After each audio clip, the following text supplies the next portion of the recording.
Yes, Dr. Smita Rani. Ma'am, you have the mic. Would you like to share something? Or for that matter, would any of our participants like to share something? We still have 5 to 6 minutes for the session to start.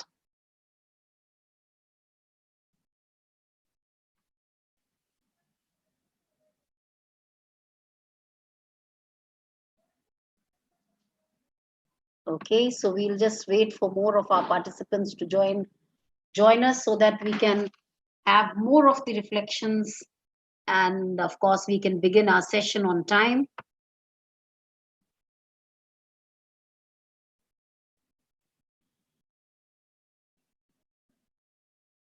Dr. Pragati is also already there. Of course, a very good morning. Namaste to Dr. Pragati. And of course, namaste to Dr. Gurunath ji.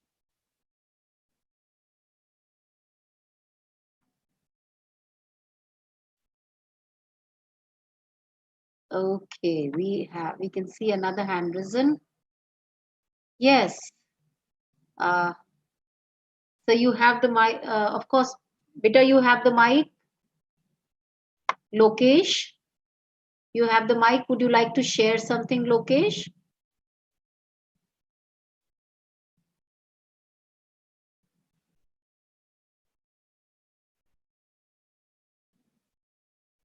Oh, we have Dr. C.V. Vinay ji also with us.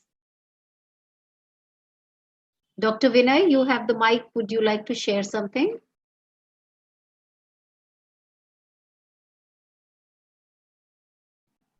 Participants are joining in. Yes, good morning. Namaste, Dr. Vinay.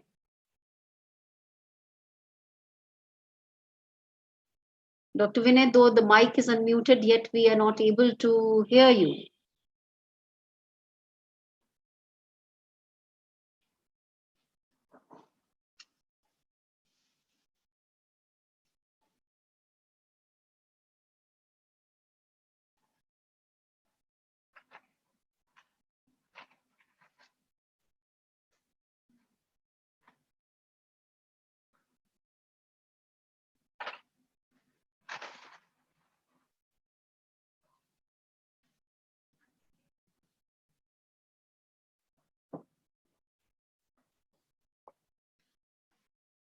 Maybe there's some technical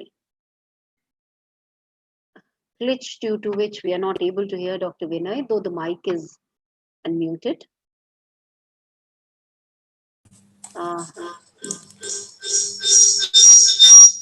There's some echo maybe at Dr. Vinay's end. Maybe because of that, we are not able to really listen to Dr. Vinay right now. Meenu Didi? Namaste, Didi. Namaste, namaste. Namaste, Manisha. Namaste, Dr. Sukhada. Yes, a very warm welcome to the session. Thank you, Didi. Warm welcome to Dr. Sukhada from YouTube and all participants. Okay. So the participants at the YouTube are also active. That's good. Ji, Didi. As usual, we are very active. Wonderful, wonderful. Really nice. We'll just wait for a few more minutes before we start, because the session begins at 9:30. So another 3 to 4 minutes maybe.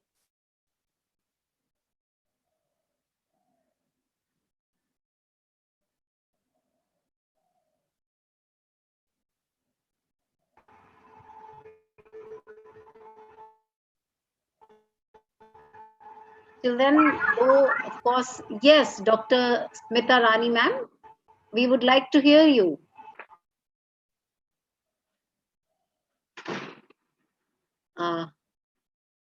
Ma'am's mic was unmuted and still muted again. Maybe some kind of a technical issue. Because of that, we are not really able to hear some of our friends who are with us. And of course, the attendees are pouring in as quickly. So here we have Dr. Sukhada.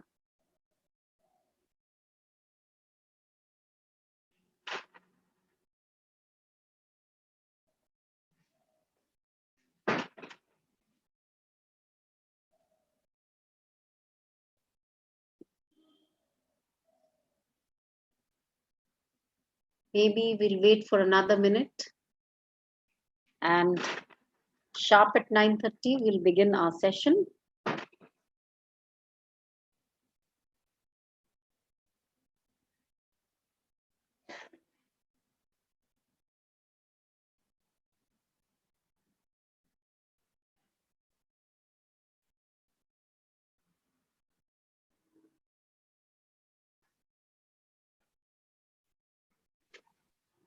Manisha Didi? Yes, Minudi. Something good from YouTube? Yeah, there is somebody who is appreciating your voice, Mr. Ram. Even that is a learning, Didi. How to talk, online and still engage people. So if we are able to show even that much, I think. Yes,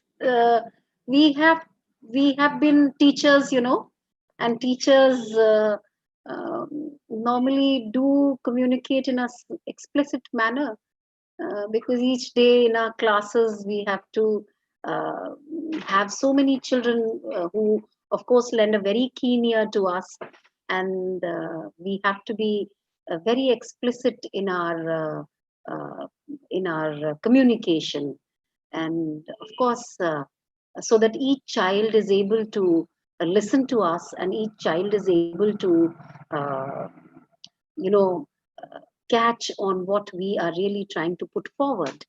And definitely all of us around here, I'm sure so many faculty members are here, and most of the faculty members do develop the the way of the art of communicating properly with our children. Because, and moreover, or during these sessions also, we've seen such good resource persons with so much of in-depth knowledge and such a wonderful way of reaching to each one of us, right, Didi? So true, Didi, so true. And Yes. Didi, yesterday we were discussing in college because from my college, almost 16 faculty members, that is more than half of our strength, we have completed the UHV. So, Didi, what? That's so nice.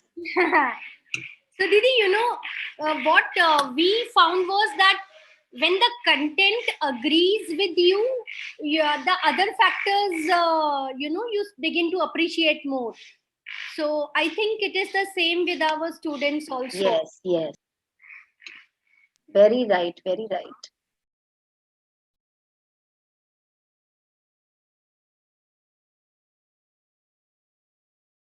Very right. That's so very right. And I think now I'll take up the opportunity of introducing Dr. Sukhada to all our friends and all our participants. Of course, they are pouring in one by one, and the number is, ticking on. And yes, uh, Dr. Sukhada is an assistant professor at IIT BHU Varanasi. Uh, of course, Dr. Sukhada has completed her doctorate pursuit, that is PhD, from IIIT Hyderabad in computational linguistics. Dr. Sukhada has done Vyaknacharya from Arsashodh Sansthan, Hyderabad, and of course Niruktacharya from Arsashodh Sansthan, Hyderabad itself. Dr. Sukhada is a core member of the group that developed Anusaraka, a language accessor cum machine translation system.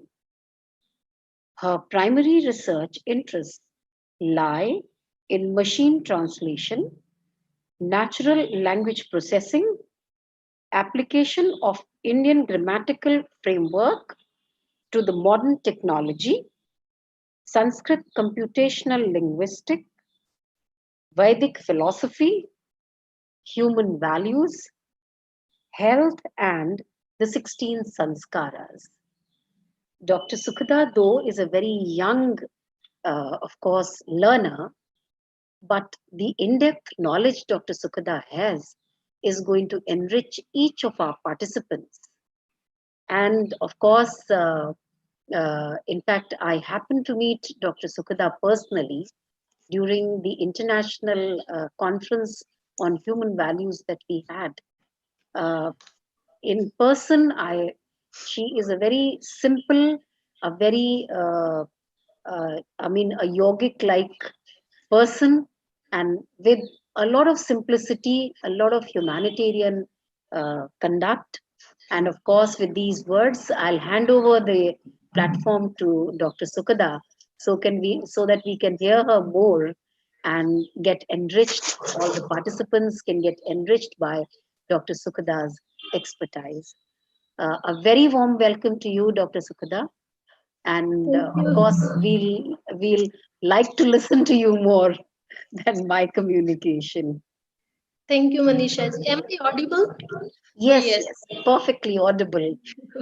After a lot of efforts. So my Yes. laptop is giving some troubles.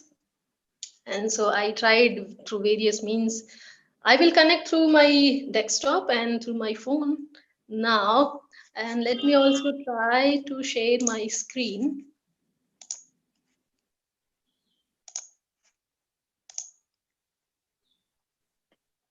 Yes, it's visible.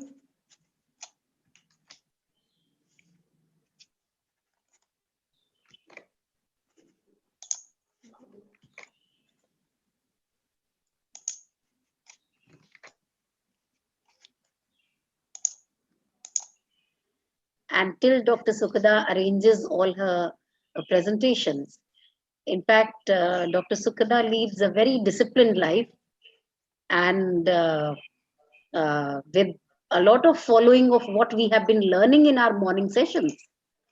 That is the Ayurvedic practices.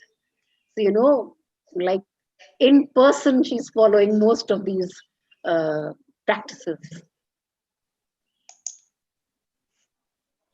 Okay, so certain things are going just not following my orders. So I want to present it, but it's not moving to the presentation mode. So I think this much would be quite all right if this much screen is visible to you, right?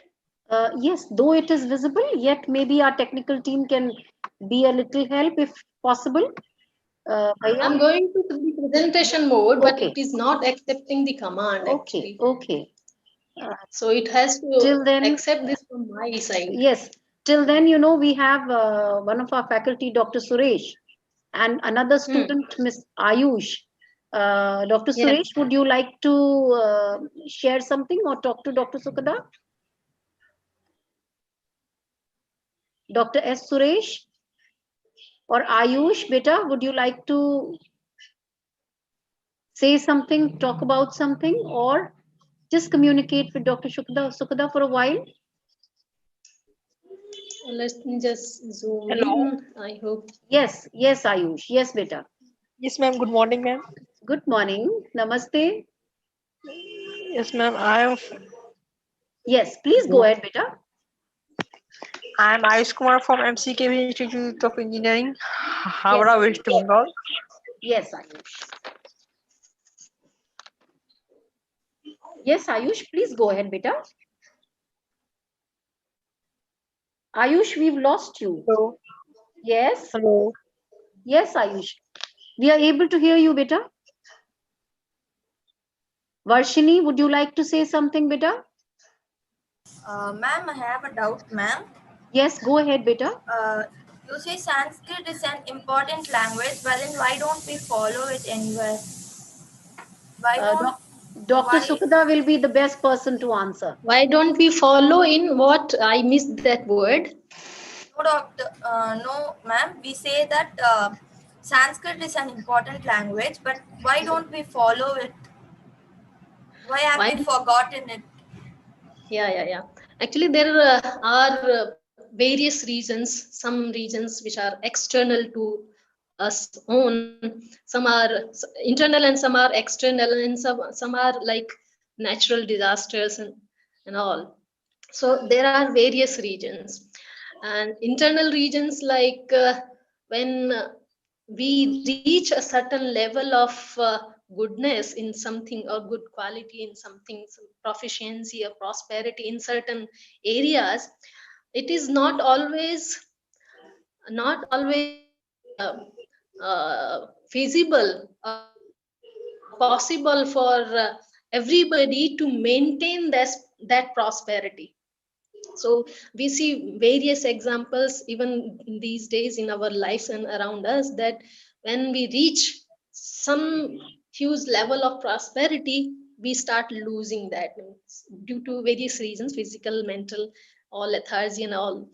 And external reasons like the Macaulay education system, if you have heard it, that was a plan to actually destroy the Indian education system, where at that time mostly Sanskrit and Parsi languages were taught, and education in these languages was given.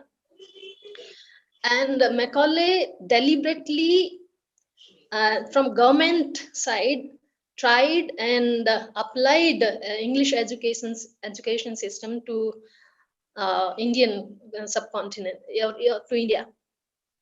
And others are the natural disasters. Disasters. You may have heard of Meghalayan age. It was a drought, akal, before 4,000 years, 4,200 years ago. And this drought, which is called Meghalayan age, was followed for 200 years. And during this drought, there was scarcity of water and other living resources. So the people moved from these places to other places, right? So when there is life becomes so difficult even for survival, who will think of such things which are luxury to our mind and intellect, or say self, when it is hard to survive the physical body itself. So these are some of the reasons we probably lost the rich Indian heritage. You might better like to search for in Meghalayan age. And before that, there was also a catastrophe, super volcanic eruption, which is called Toba eruption, which happened in Sumatra, Indonesia, and effect of which was there in India also, throughout India. So these are some of the reasons we lost this rich tradition. Thank you, ma'am. And many reasons like the war of Mahabharata also. So the scholars cite many such reasons. In the war of Mahabharata, many scholars, all many good people, those who were carrying all this tradition, died. Thank you, ma'am. Yeah. Hello. Yeah. Should we move forward? Hello. So uh, in the similar, I will follow the okay. And the sessions that we did last 2 days, during this session only. So I will continue with the same things, almost similar things. And in this session, we will actually ponder upon and try to address questions like this. So which language, the first question is, which language can work as a linked language in the country? Which language can remove the linguistic barriers in the country? So, and next question is, how Indian and many foreign languages are linked with each other? Which grammar can act as a universal grammar? What makes a language the shortest, the most beautiful, highly sophisticated, highly systematic, highly computer friendly, and highly admirable? The next question is, what separates out Sanskrit from other languages? How will I benefit from the knowledge of Sanskrit? Why should I bother about Sanskrit? What can Sanskrit offer to me? So these are some of the questions we will, you will probably find answers in this session.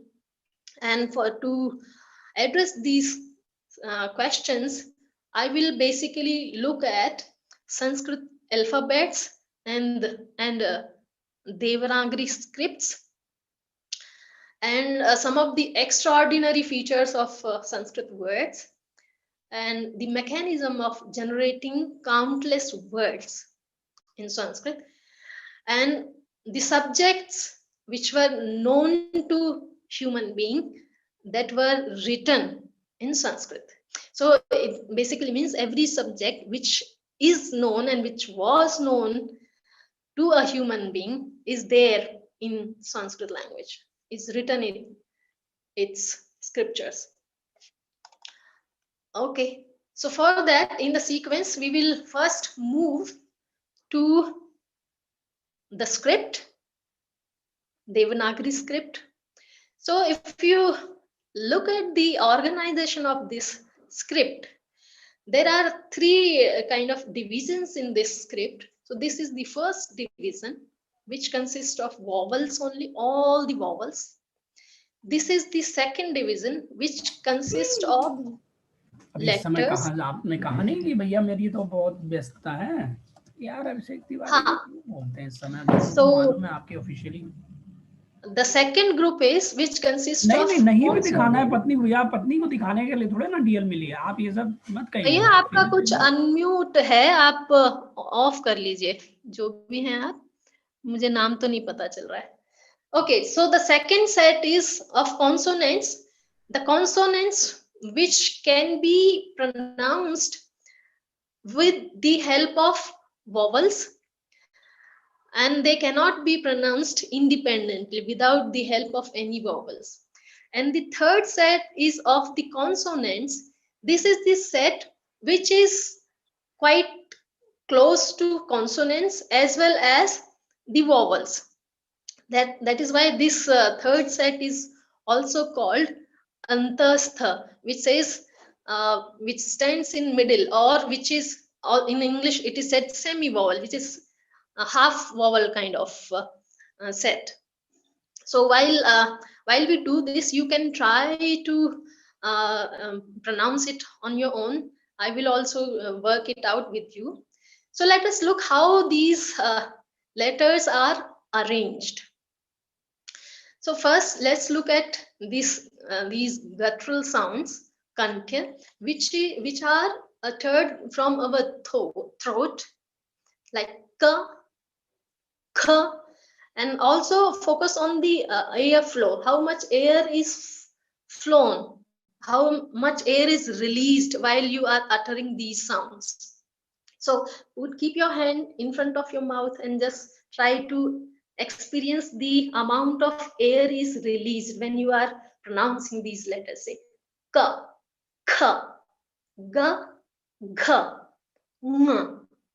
So it is like this. In every row and every column, you will find the same pattern. Only difference would be the place of utterance would change, and the place of utterance would change subsequently forward.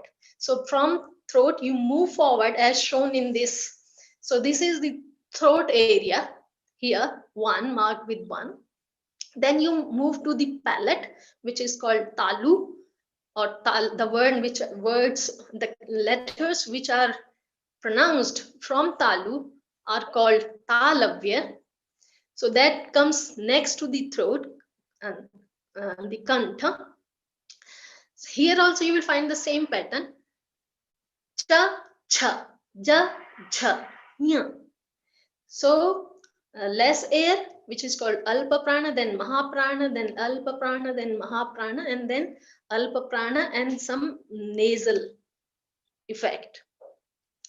So what? And similarly, the third pattern, which is the cerebrals, also called retroflex, which are pronounced from the murtha here in your mouth cavity.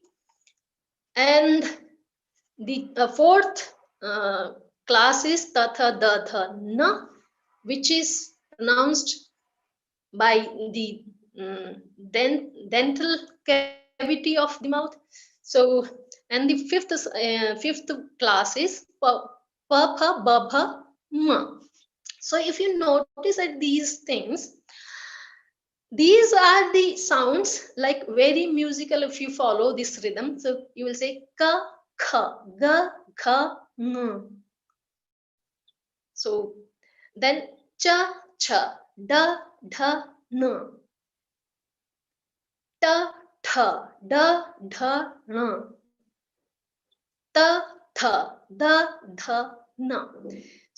So they follow the very musical rhythm in their arrangement. The other thing is, if you can connect yourself with the nature, the first two classes, the ka kha ga gha nga cha cha ja cha nya classes belong to, are actually generated by observing the nature, the birds in the sky.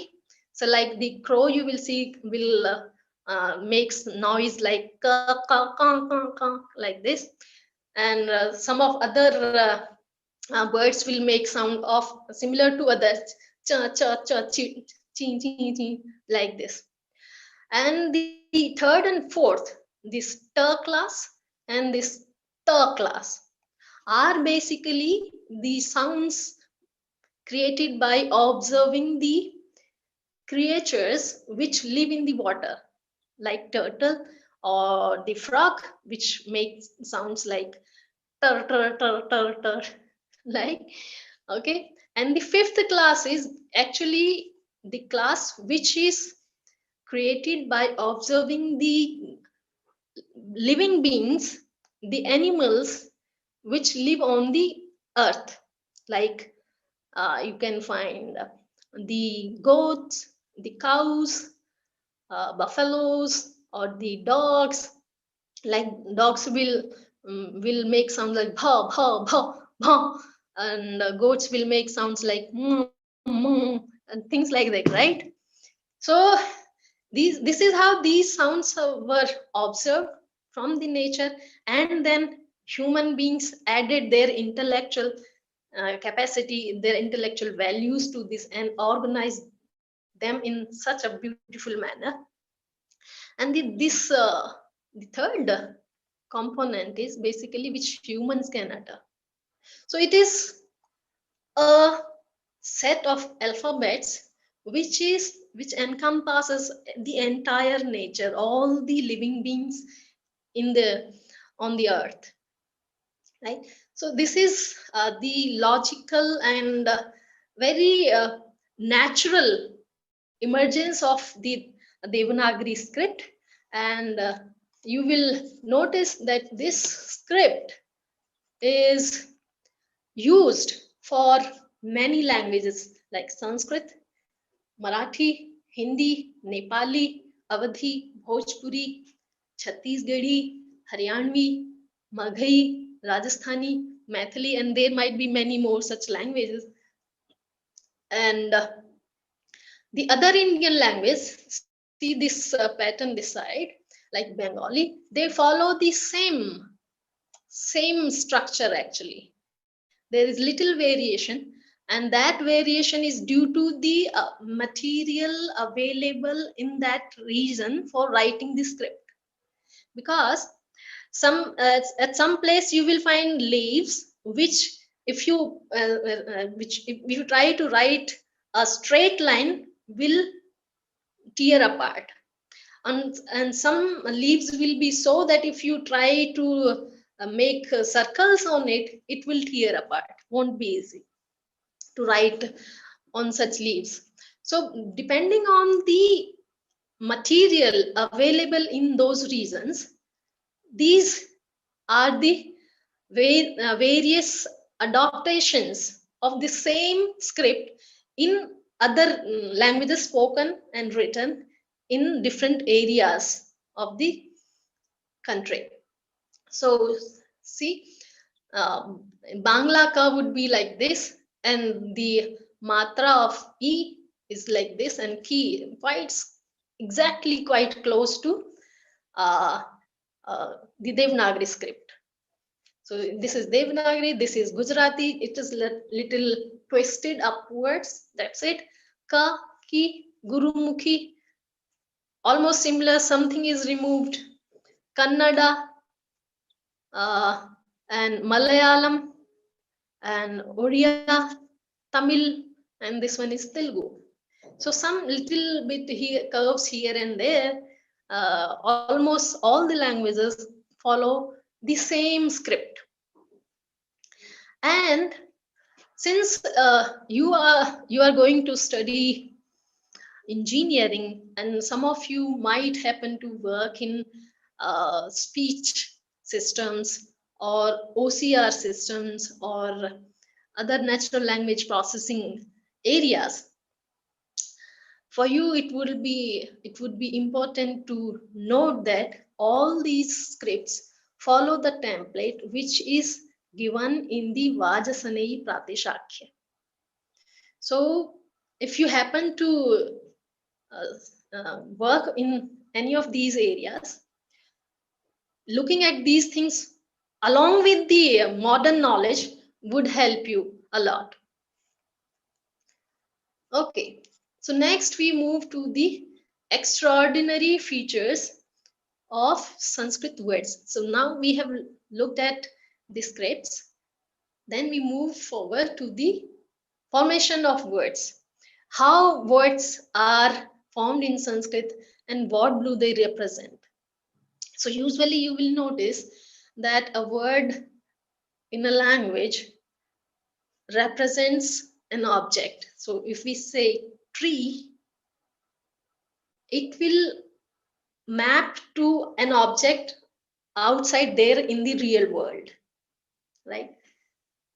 But being the same thing, along with that, Sanskrit follows a little different kind of property also, which is called the property which is not only object specific, the property which is the quality specific, which also describes the properties, the qualities of that particular object. It's not just a name given to that object, a name which also describes the object. So in you will notice that Sanskrit words represent properties of objects and not merely the object itself. So in most of the languages, we will find that on majority, there is one-to-one correspondence between words and the object they represent. Whereas in Sanskrit, you will find that there is one-to-one correspondence between words and their properties, the properties those words denote. So in Sanskrit, when we think of an object, we think of the properties of that object. When you think of a tree, you think of the properties, how it looks, the greenery, the roots, and whether how it grows and all. So what properties do? They distinguish an object from the rest of the universe. And with the knowledge of Sanskrit grammar, one can guess the meaning of a word with reasonable accuracy without looking at the dictionary. Okay, so we'll see it through some examples. So here we have an example of how words represent the properties of an object. So in Sanskrit and many Indian languages, the word for a tree is vriksha. And what vriksha says is, it is derived from a verb root which means to cut. Vrashcha chedane. Vrashcha is the verb, root form of the verb, and chedana is the meaning of that verb. So vriksha would mean something that is cut and fell down. So if you notice, trees are certain things which can be cut. If they are cut, they will fall down.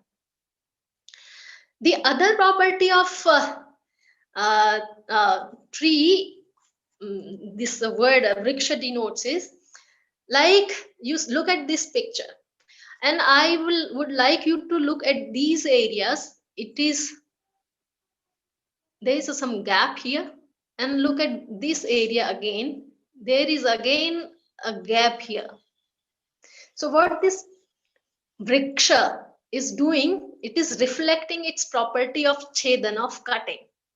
So if you will find at many places, even in the houses which are not attended for long, the trees, the vrikshas grow in those places, and they will start cutting those areas. They cut even the heaviest mountains also, as you can see here. So it is breaking it down.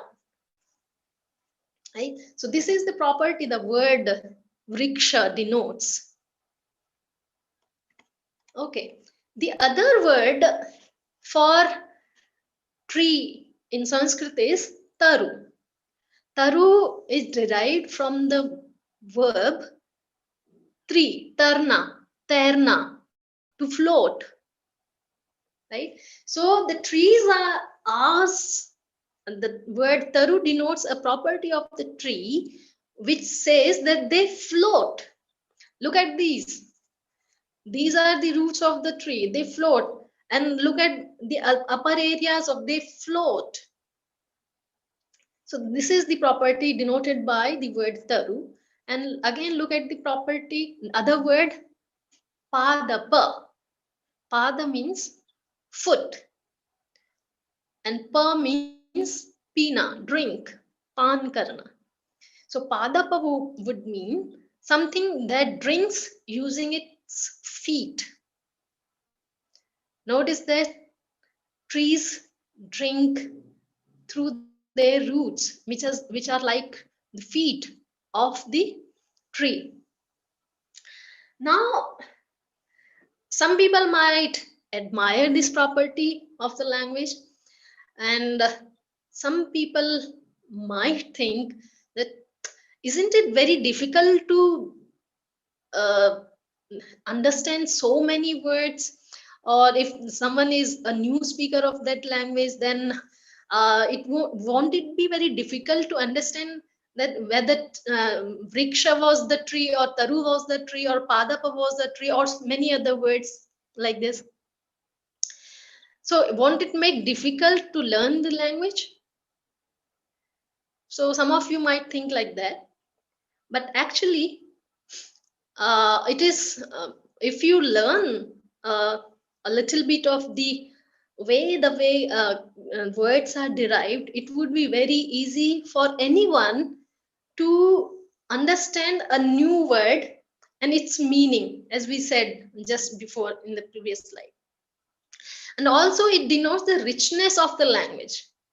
Suppose it would be, for a lazy person, it might be very easy that everything is in a single room. In one corner one may have bathroom, and other corner might be kitchen and bedroom, in the middle and things, dining room, and everything arranged in the same room. So do we call that this is the richness of that house? Or we will not appreciate, we would like to have, okay, separate room for dining, separate room for sleeping and eating and cooking and studying. So we would like to have various different rooms for different activities, right? So that is something which adds richness to something. So same thing here. it adds richness to the language.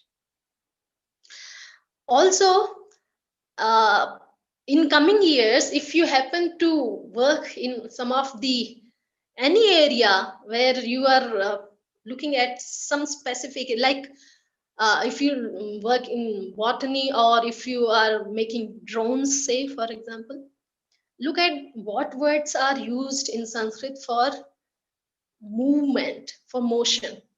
Because what is drone? It's like motions, different kinds of motion, up, down, right, left, back, forth, and all sorts of other motions. In Sanskrit, there are 122 words, verbs, which denote different kinds of motions. So for you, when you working in any area and you happen to be just identify what is the core word that denotes that area, try to look at the words of Sanskrit to understand more and more about I think Manisha ji, or someone else, I think some people are trying to ask something. Should we stop here for questions? I'm available for questions if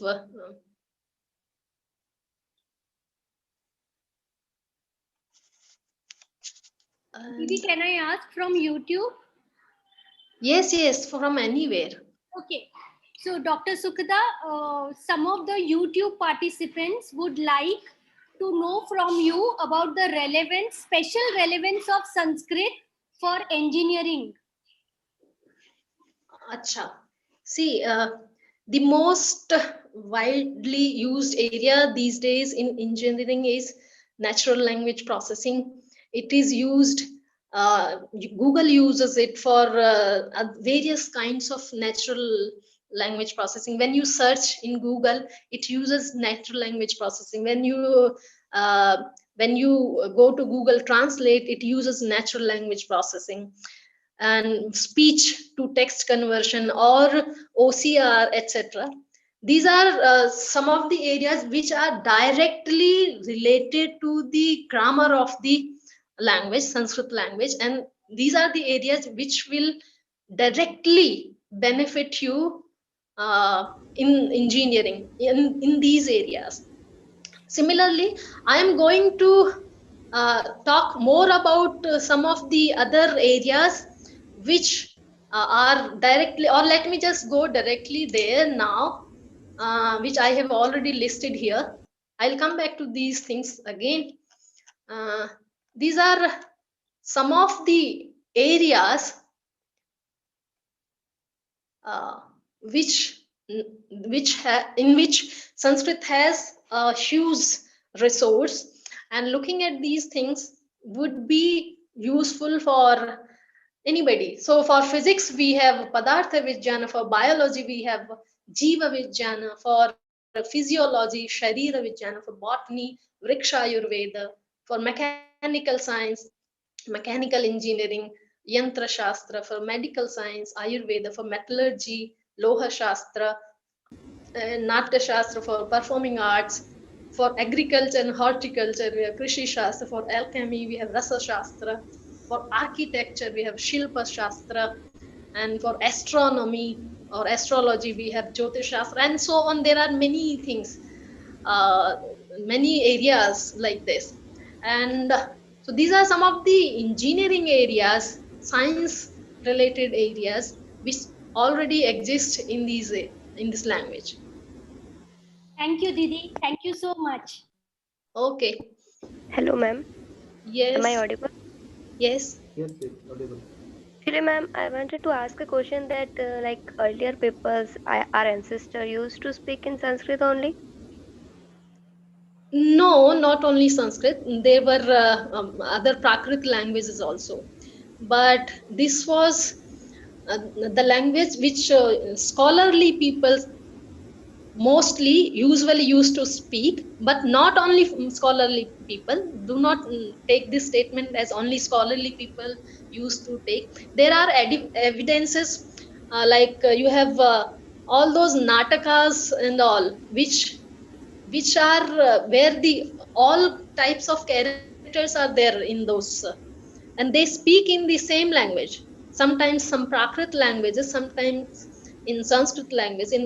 And in Mahabhasha, there comes a dialogue where a grammarian is sitting on a chariot, and the person who is driving the chariot says something in Sanskrit. Then this grammarian tries to correct it. Then the grammarian says, then the chariot, the person who was driving the chariot says, Mister, you are a learned person, but you don't understand the language actually. This is not the bookish language with what I am speaking, right? This is the Lokic language. And if I have another slide about that also, I think it's in my, yes. Hello, So madam.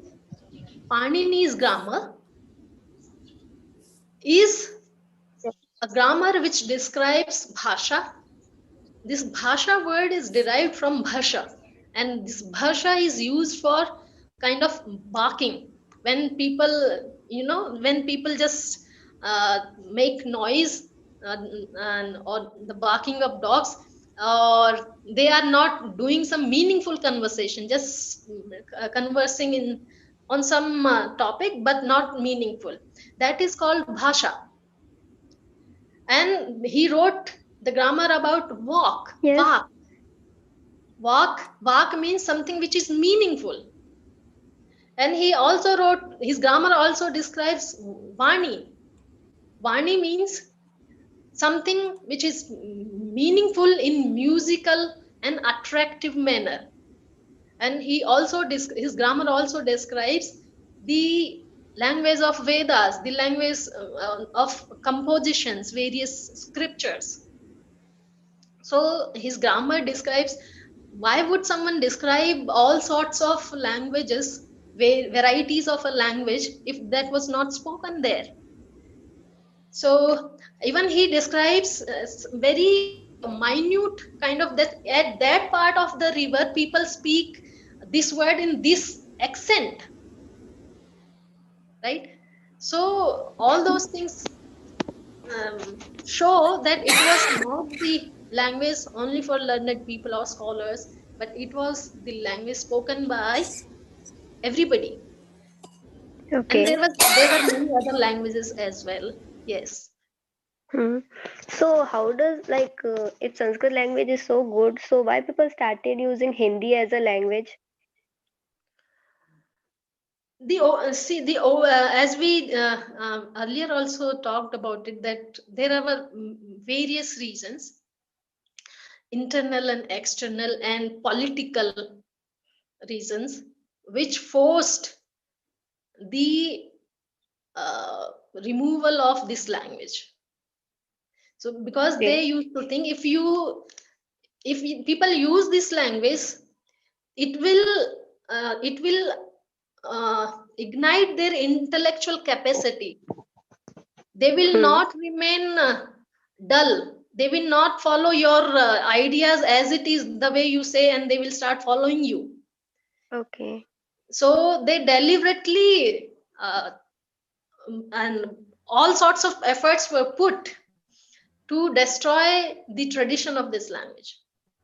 Oh, okay. Thank So you so much, ma'am. the jobs were not given to the Sanskrit people. And Okay. they were not given good awards and all. So Mm-hmm. eventually people would have not have such liking, which is not giving any governmental benefits to them. Hmm. Yes, ma'am. Thank you. This session is so good. We are enjoying it. Thank Thank you. you. Thank you, There is a Divyanshi. question from YouTube Thank you, from Divasi. Didi. Gursimran Singh Rajput. Okay. Gursimran wants to know if learning Sanskrit can help us to understand international languages. Okay, very good. So I have little material on this also here in the same slide. So See, this slide shows that there are some many similarities between the vocabulary and of various languages. Like here are some examples. In Sanskrit, most of you have, I have seen that you were doing some Sanskrit sessions, and there matri is the word which is used for Sanskrit for mother, and English word is mother, Latin is mater, and Greek is, I might not be able to pronounce in the way these are pronounced in those languages, but you look at the physiology of these words, they sound all similar. Pitri, father, pater, and pater. In English, Greek, Latin, Greek, sister, sorrow, God knows exactly how they pronounce it. So what happens, what I am trying to say here, these are some of the words. When a word travels to a different area, the people of that area localize it, the word, according to the way the language is spoken in that area. So like we all speak English these days, but the English we speak is not same as the English spoken in Britain, the English spoken in America. So every country has its own way of pronouncing the words. So they localize those words. That is what makes it a little different. They don't sound exactly the same. But if you try to understand how the sounds change from region to region, you will be very easily able to understand that most of the vocabulary of many languages are derived or say borrowed from Sanskrit. And to explain, we will come to the other questions little later. Let me explain this also in little detail. Let me just take you through these examples. And since you are the speakers of many languages from India, and you might be also aware of many foreign languages, so try to look at how many words from those languages are similar to the words in Sanskrit. So the words in Sanskrit are derived from dhatu. Dhatu is metal. You can understand like a metal in Sanskrit. So we use a metal to make various kinds of tools, objects, right? Similarly, Sanskrit uses dhatu, which is quite close to metal. It uses dhatu for making various types of words. Okay, so the way we use metal to make various objects, Sanskrit uses metal, dhatu, to make various kinds of words. So dhatus are basic, elementary, invisible units in Sanskrit, and there are 2012 dhatus in Sanskrit. Now we will look at the dhatu kri. Look at this kri, which means to do, to make, to accomplish, cause, prepare, or undertake. Okay, so these are some of the meanings of this word. And while we will look at how different words are derived using various suffixes from this single verb. So let's say we use the dhatu kri and add the suffix ta, and we derive the word kreta, which means something that is done or completed or finished. Try to recall the languages, if you can recall some languages similar to this in your mother tongue. The other word is derived kriti, which is derived using the ti suffix kriti. which means an object obtained as a result of doing. The other word is we add three suffix to kri. I missed re here. So that makes karta, which means doer. Add tavya suffix to kri, and you will have the new word kartavya, which means something that must be done, duty. And add aniya suffix to kri, and you come up with a new word karaniya, which means something that should be done. Again, you add ya suffix to kri, and you arrive at a new word called karya, which means something that can be done, doable. Add ana suffix to kri, and you come up with the word karana, which means something that helps in doing, an instrument. And here are some other words. I'm not going in detail, just you recall from your mother tongue if you have such words. Kritya, kara, kara, kritavan, kriya, karana, karishnu, kritrima, karmuka, karmatha, kratu, chikirsha, karma. I'm sure you will find many common words in your mother tongues, right? And from these words, we can make various combinations of these words, like you add krita and kartavya. Krita means something that is done, and kartavya means something that must be done. So krita kartavya is a new word, which would mean someone who has done what he must have done. Someone who has performed his duty, right? Similarly, by combining the other words, we can form many such complex and much more complex words. Here are some more examples. Krita karaniya, which means someone who has done what he should have done. Karmakara, servant, a worker, one who does karma, servant, worker. Krita kritya, one who has attained an object or purpose. Krita karana, one who has created an instrument, and so on. We can go on deriving many words. When you are doing, if most of you have done the Sanskrit session, you will realize that a verb can generate, say, lat lakara, it will generate 3 by 3 matrix, so 9 words. And similarly, there are 10 lakaras, so you will generate 3 by 3 into 9. So how many words? 90 words.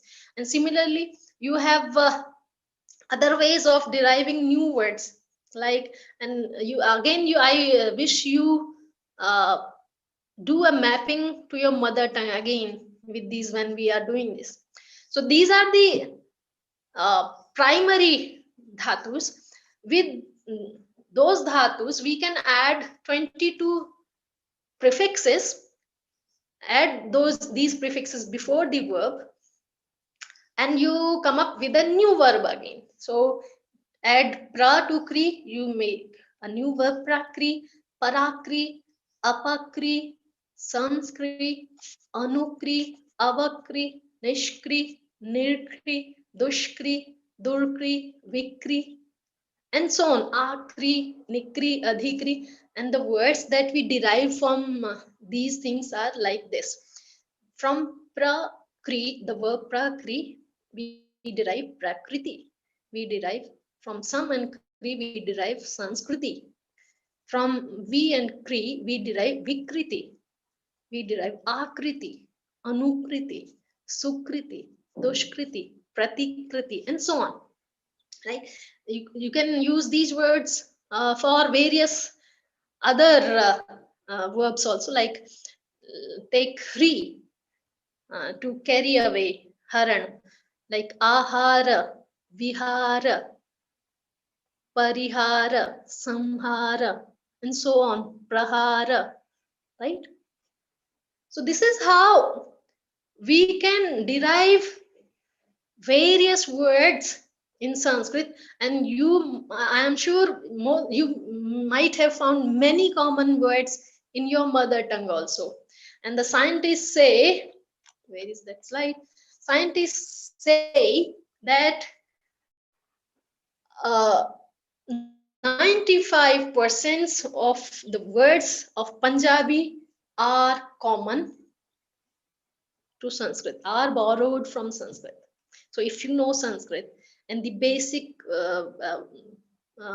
pattern, the way words, the basic suffixes of Punjabi language and formation of sentences in Punjabi, you will be very easily and very quickly able to learn and converse in Punjabi language if you know Sanskrit.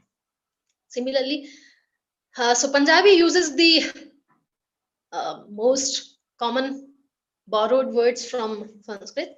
Tamil uses the least, 71% words in Tamil, 84% words in Malayalam, and 82% words in Telugu, Bengali 86, Assamese 86, and Hindi and Marathi and other languages uses similarly. So they fall between 95 and 71%, not below and not above this. I hope I have answered the question that how will the knowledge of Sanskrit help us in learning other languages or communicating in various ways in other languages. Okay. I think we can move to the next question now.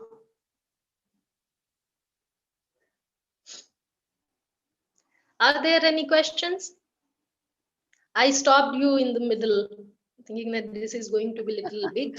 I'm sure that most of the questions must have been addressed by now, but let me just check on because it was such an explicit, talk. It was such an explicit deliberation that, yes, Pragati, of course, Rishikesh is there. Ma'am, I have a question. Yes, Yeah. Ma'am, so you said that there are 10 lakars in Sanskrit, right? So during the time that I studied, we only studied 5 lakars, which is Lat lakar, Lot lakar, Lang lakar, Rit lakar, and Vidiling lakar. So what can you name the other 5? Okay, so these are the common lakaras which we use. That one would be for past, say lang lakar would be for past, For past and tense, yes. for past tense. To denote past tense, Sanskrit uses 3 lakaras. So this lang lakar which you have learned, which is commonly taught in schools, is commonly used for bhutakala.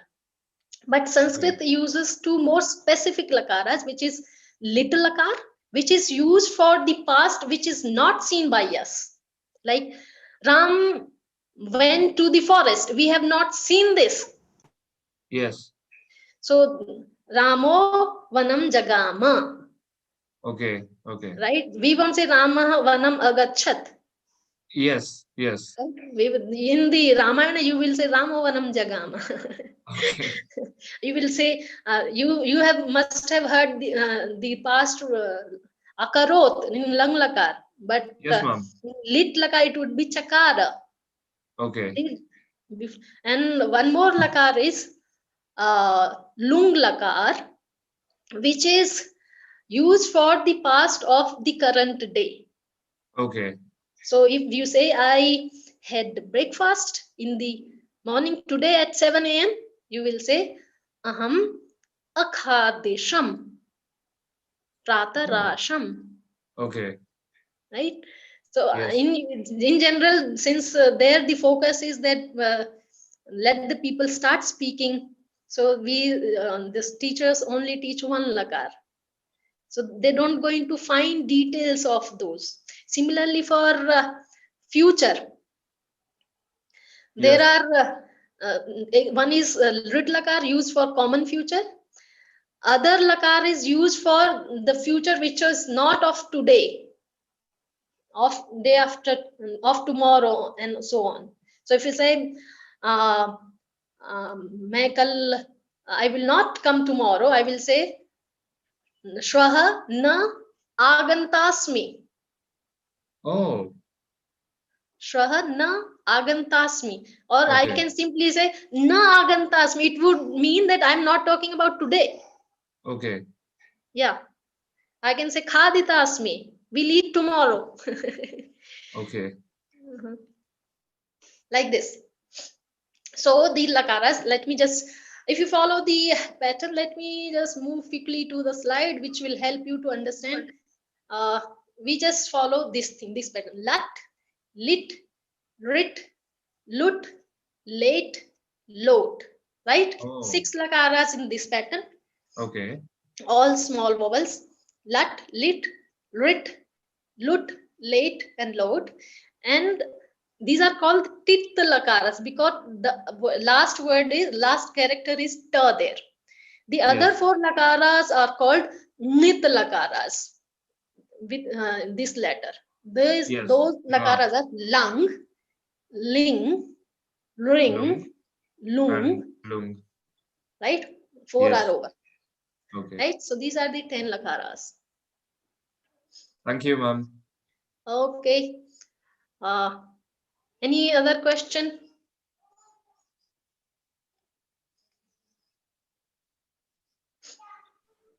I see. Yes, we have a few hands risen. I'm just uh, passing on the mic to Mr. Vasantan, sir. Yes. Good morning, ma'am. Very good morning, sir. Good morning, ma'am. I want to ask, ma'am told about the vocabularies used in all the languages. When that the study is done and who done the studies and what basis this study is done and also I want to know the two words, suppose the Sanskrit words in Tamil. If you tell, it's quite interesting for me. Uh, I think, can you repeat your question again? I think I have not understood your question properly. So let me just understand the question first. Yes, ma'am. On what basis that analysis is done, and when that On what analysis were done, basis? On on what what basis? basis, and what The basis that analogy is done, ma'am. 71% of that vocab is used in Tamil, you said, and what that sample you taken at present that language you taken, or like that old language that people were taught that in Okay. Tamil you taken. And if Okay. So what was my basis to come up with this percentage of the words borrowed from yes, Sanskrit in Tamil language? Right. So this is the study which is not done by me. This is the study which the philologists do, right? And they come up with various, they gather the corpus of that language, and then they come up with the they follow the common words which are common in those languages, and based on those they come up with this statistics. So this is not study which was done by me. Others have done. I'm just quoting them here. okay, nice. Yeah. So, If for example, possible, while we were doing all this kriti arts, did you find any words common in Tamil? yes, ma'am. Yes. Yeah. So similar things. See, what happens here? It might be good to talk about. There are two types of vocabularies. One is very basic, which originates from that particular language, which addresses our day-to-day daily routine activities, like the kinship words, the words that we use for our relationships, and the words which are used for air, water, soil, etc., and the many local food items, etc.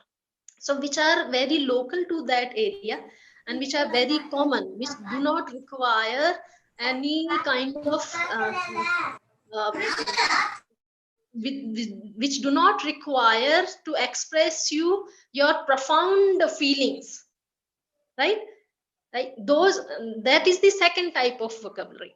So where you require to convey your ideas which are not of very basic day to day conversation, which are above that, very profound, very sophisticated, that vocabulary.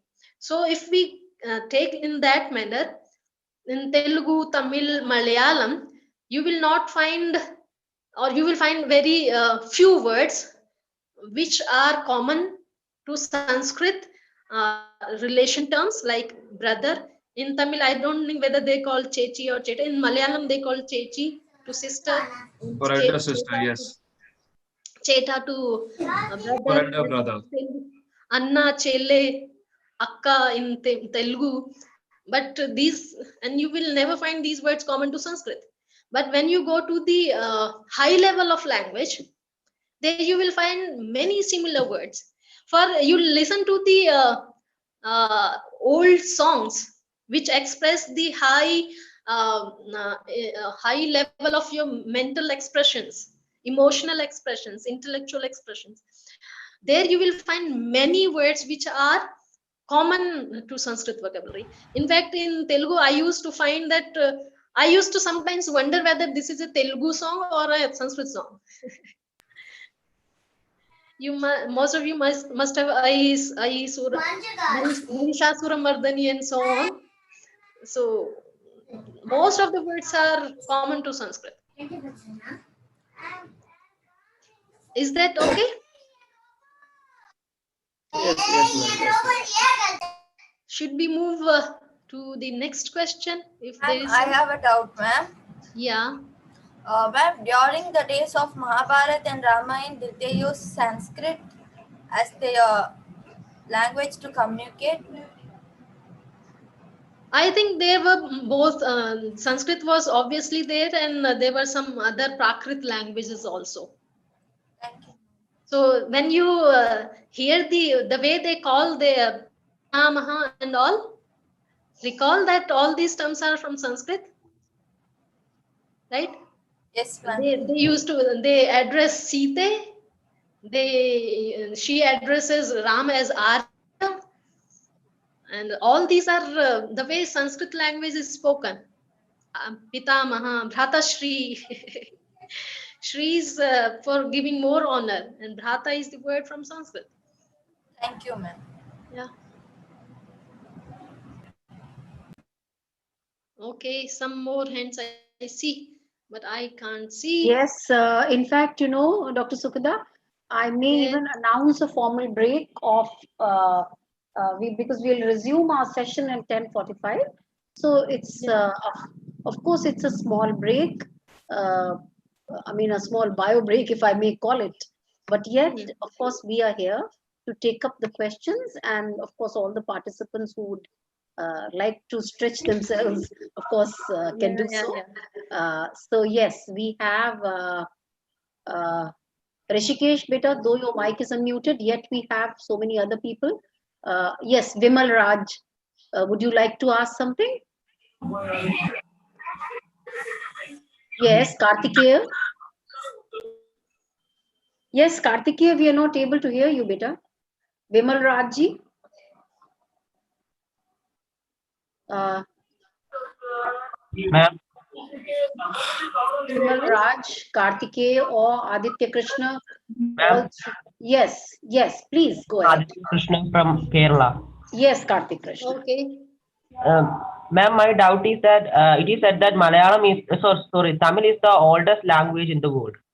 Then I would like to know, how did Sanskrit influence Tamil?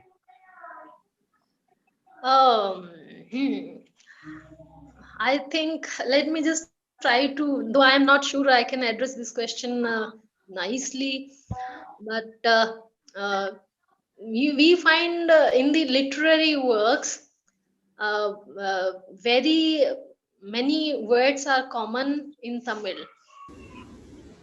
So when they come to the scholars came, I think somebody is saying something. Yeah, सुखदा मैं अम्बा बोल रही हूँ. हाँ ma'am, आप बोलिए. तो मैं सोचती हूँ मैं इसका उत्तर दूँ. Yes. Okay. A very warm welcome to you, Professor Amba. We are blessed to have you with us. Thank you. Please, so yes. See, the question is, how is that if Tamil is the oldest language, how is that there are borrowings from Sanskrit, right? Is the question, have I understood it correctly? Yes, ma'am. Okay. That was my question. Yeah. See, now I'm not going in the debate of which one is the oldest and which is the which is later, etc. Let us assume Tamil is the oldest, and then how is that there are words which are borrowed from Sanskrit? See, what happens is this borrowing is not related to which one is older and which is younger. Borrowing happens when two languages come in close contact. So there were scholars or people speaking these two different languages, and then they start borrowing the words. Okay, and it's not that only one way borrowing is there. There will be two-way borrowing also. I will give examples from modern Indian languages. Say, for example, we have Marathi and Telugu. Now, in Marathi, we have borrowed some words from Telugu, like ikkada. Ikkada is here. Now, in Marathi, we have ikkade. Okay. Similarly, akkada, and we have tikade. Now, why ti is there? Because we have ithe, tithe. This is something which is there from the Sanskrit, atra tatra. So we have atra tatra kutra, ta and ku will be used for here, ta for distant things, and ka is for question. So these are the three elements which are used in Sanskrit. So and in Telugu it is akkada, yakkada, and ikkada. Akkada is far away, ikkada is near. So what we did in Marathi was a combination of the Sanskrit grammar and the vocabulary from Telugu. So such things happen when you have people from two different regions, they interact with each other. And we have all these borders, the Maharashtra and the Andhra border, they have some common area where you have people from these two different languages talking to each other. Similarly, you might have seen Malayalam and Tamil, there is a lot of borrowing. Tamil and Kannada, there is a lot of similarity and borrowing. Telugu and Tamil also. So such borrowings are there when people from different languages come in contact with each other. Same thing must have happened with Sanskrit in those days. Those days, Sanskrit, as Dr. Sukhada has already pointed out, was a language of communication, a language used in conferences or debates, academic debates, etc. Just as nowadays we are using English all over for various conferences, etc. So this Sanskrit was the language which was used in the scholarly field. So it doesn't mean, as Sukhada has pointed out, it doesn't mean that the common people did not speak Sanskrit. Just as here, many of us speak English as well whenever necessary, along with our own languages. So that was the status of Sanskrit. So when a Sanskrit scholar used to interact with a Tamil scholar on some scholarly debates, so at that time borrowing might have happened. So it's not that the old language cannot borrow something from other languages. Okay. And there are some borrowings from Dravidian into Sanskrit also. I don't remember now the words, but there is a Dravidian etymological dictionary which was developed, and I don't know the editor also. So there are certain words which are borrowed from Dravidian also into Sanskrit. Okay. Well, over to Sukhada. Yes. Manisha